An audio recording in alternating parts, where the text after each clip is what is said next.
In my mind, this all comes back to Citizens United. Citizens United has, and the 100 years of precedent that led up to it by the kings and queens of America, the Supreme Court.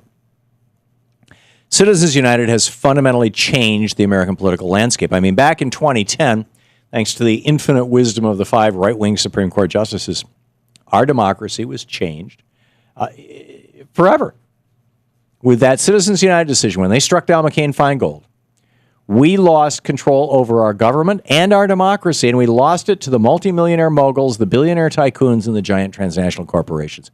It's that simple. Yet, despite the complete takeover of our political landscape by corporations and billionaires like the Koch brothers, the mainstream media has remained dead silent about the devastating effects of this disastrous decision. I mean, it could be because an awful lot of that campaign spending is going right into the TV networks.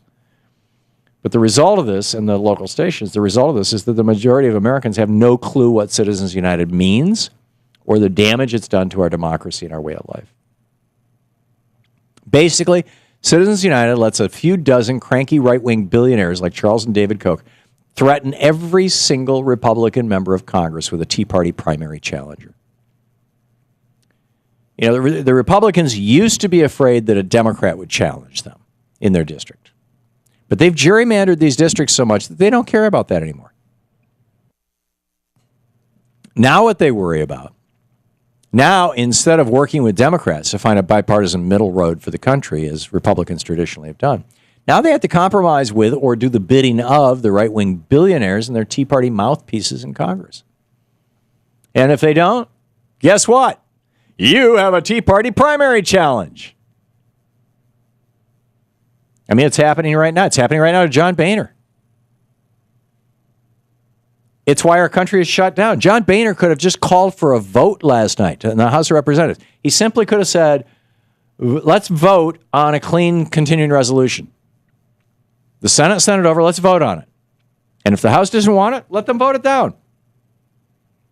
It would have passed by probably over 350 votes out of the 435 in the House of Representatives. This isn't good for our country. It's not good for our democracy. It's fundamentally shifted both the nature of our government and the way that we govern. And even worse, this billionaire stranglehold over our democracy has shifted the topics of discussion in Washington. Right? I mean, watch the news. When was the last time you heard any of these issues that matter to working class Americans? Things like taxing the rich, rolling back the Reagan tax cuts, building the infrastructure that the middle class uses and actually needs. Things like schools and roads and hospitals. Instead, the debate in Washington is taken up by the issues that the billionaires care about. Reducing regulations on pollution, reducing regulations on banking, cutting business taxes, making it easier for companies to outsource and globalize, increasing the number of guest worker visas in the immigration bill. You know, the list goes on. And while billionaires control the debate in Washington, they control the news cycle, too. I mean, the most recent example of billionaires like the Koch brothers manipulating the news cycle was and continues to be around Obamacare. Midnight last night was the moment when the Obamacare exchanges across the nation opened up for enrollment, and every single news organization in the country had planned packages and reports. You know, packages like, you know, when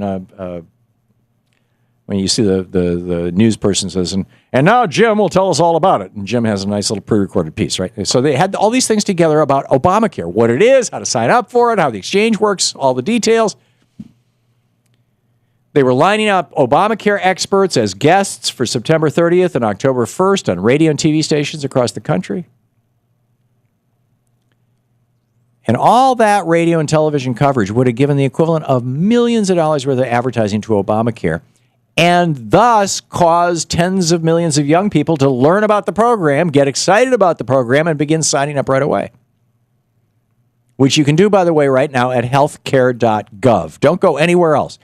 There is a little mini industry emerging right now, a fraudulent industry of websites that end with .org or .com, but you know, .gov, you have to be a government agency to have a .gov.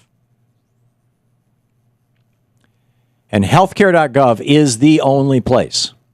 So don't let somebody send you to some phony website that then asks you for all your personal information. I mean, there's a bunch of scams going on right now. And they're all being done by business hustlers. And I'll bet the majority of them vote Republican. Anyhow, of course, the billionaires couldn't let that happen, right? That Obamacare would work. So what would the Koch brothers, the other billionaire funders of the Tea Party, do to make sure that every television network in America did not do a special feature on Obamacare last night? And make sure that today there wasn't a big news or feature story about Obamacare on radio and TV? They turned to the politicians they own, like Ted Cruz, and told him to pull off such a radical stunt that it would capture all the attention of all the television networks and newspapers throughout the entire news cycle of yesterday and today. Shut down the government. It worked. It's just that simple. The billionaires got their way, just like that. We got to stop this. This is crazy. The billionaire ownership of Republicans in our government and their control over our news cycle, this is crazy. To stop it, we have to roll back the Citizens United Supreme Court doctrine that corporations are money and or people and money is speech. We've got to stand up and fight back. And you can do that by going to movetoamend.org to find out what you can do to say no to the billionaires and yes to democracy, because this is the fight of our minds. We have got to say no thank you to the 5 right-wingers on the U.S. Supreme Court who think of themselves as the kings of America. These 5 men ruling. And in McCutcheon coming up, they're going to have a chance. McCutcheon versus FEC. They're going to have a chance to rule directly on the billionaires themselves. You're listening to the Thom Hartmann Program. Call 866-987-THOM. I mean, it's pretty amazing. It's pretty amazing what the Supreme Court has done to this country, how they have damaged this great republic. And the Republican, the right-wingers in the Supreme Court and the Republicans.